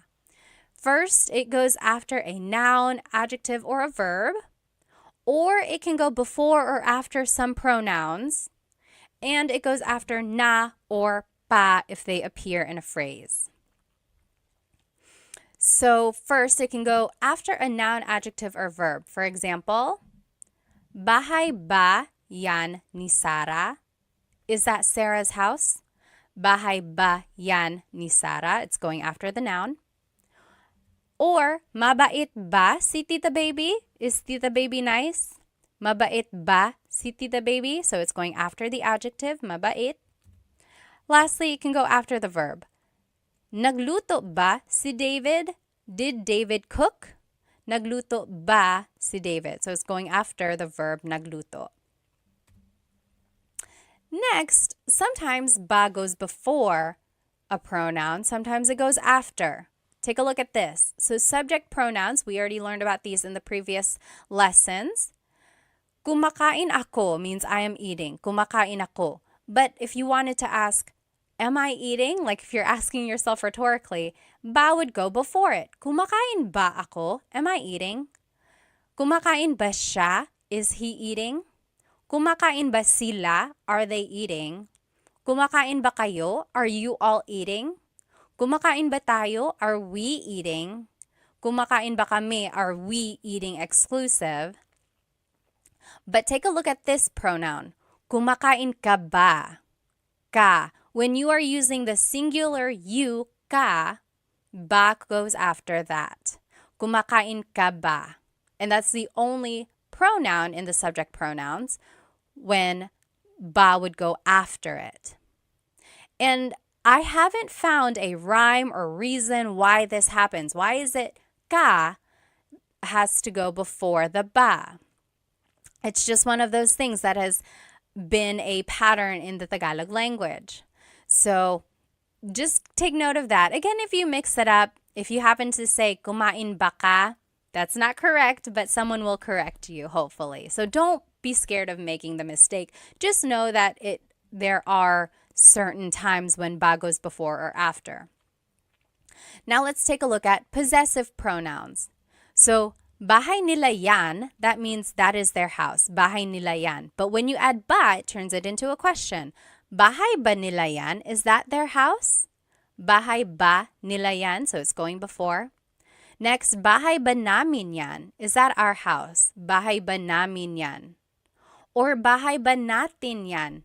Our house inclusive, bahay ba natin yan? So those three examples, ba is going first. Now take a look at the last four examples. Ba is going after the pronoun. Bahay ninyo ba yan?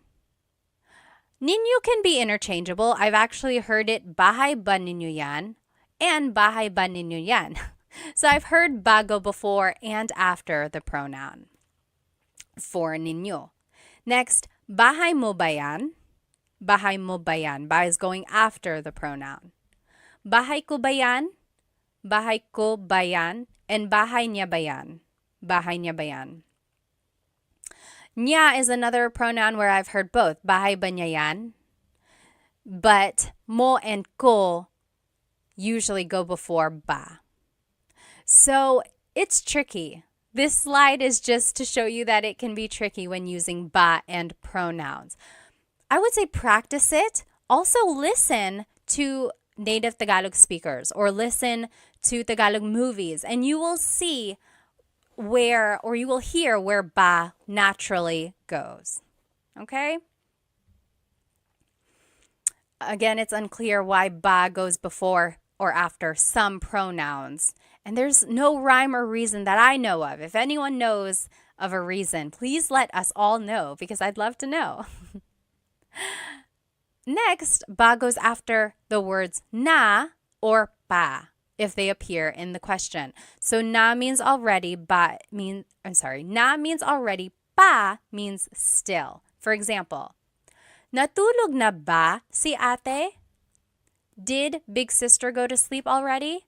Natulog na ba si ate? Or gising pa ba si kuya? Is big brother still awake? Gising pa ba si kuya? There's pa and it means still.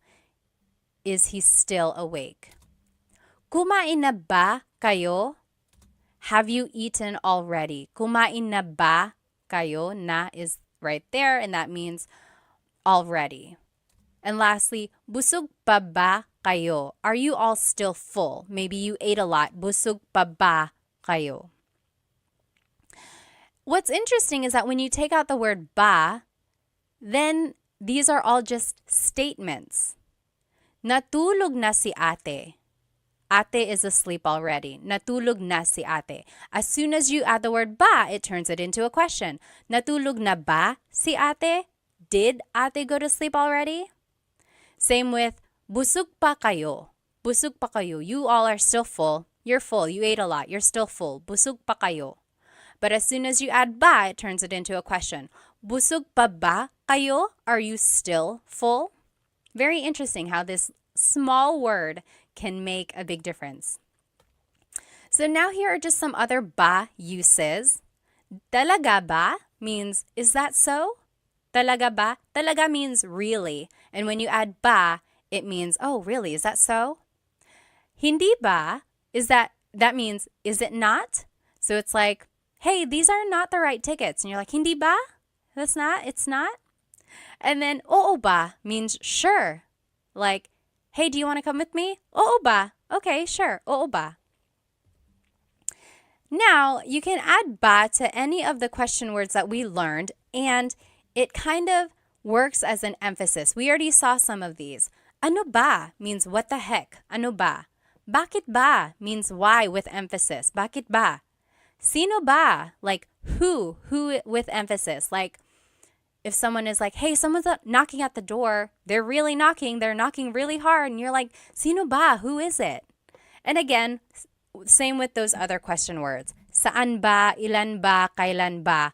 It's just asking it more with an emphasis. Alrighty, last set of practice questions here.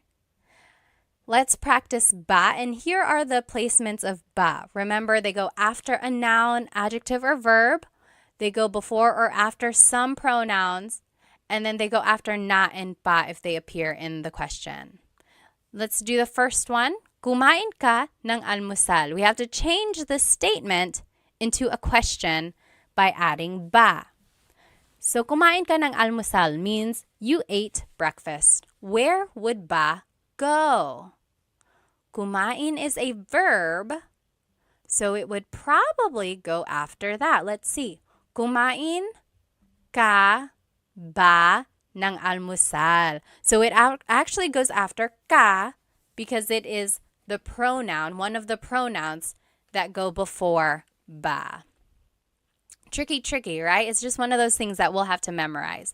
So kumain ka ba ng almusal means you ate breakfast. Did you eat breakfast? Pause the video now and then we will do the rest in just a minute. Okay, welcome back. Number 2, nasa eskwelahan na ang mga bata. The kids are at school already. Nasa eskwelahan nasa eskwelahan na ang mga bata. The answer would be, nasa eskwelahan na ba ang mga bata? Nasa eskwelahan na ba ang mga bata? So there's the word na, ba would go after that. Next, galit si nanay, mother is mad. Galit ba si nanay? Galit is an adjective, so ba would just go after that. Rule number 1. Number 4, bahay yan ni Ate Mary. That is Ate Mary's house. Bahay yan ni Ate Mary. Where would ba go? It would go after the noun. Bahay ba yan ni Ate Mary? Is that Ate Mary's house? Number 5, aso mo yan. That is your dog. Aso mo yan. It would be aso mo ba yan? So tricky. You might have put ba after aso, but mo is one of those pronouns that has to go before ba. And just one of those things that we have to remember again. Number 6, pupunta dito si Luke bukas. Luke is coming here tomorrow. Pupunta dito si Luke bukas. Where would ba go? Pupunta ba dito si Luke bukas? So ba would just go after the verb. Okay. We did it. We learned all of the different Tagalog question words. There's a lot, isn't there? And there are lots of different ways to use them. But let's go ahead and review them. So ano means what? Ano. Bakit? Why? Bakit? Saan? Where? Saan? Kailan? When? Kailan? Sino? Who? Sino? Kanino? Whose? Kanino? Paano? How? Paano?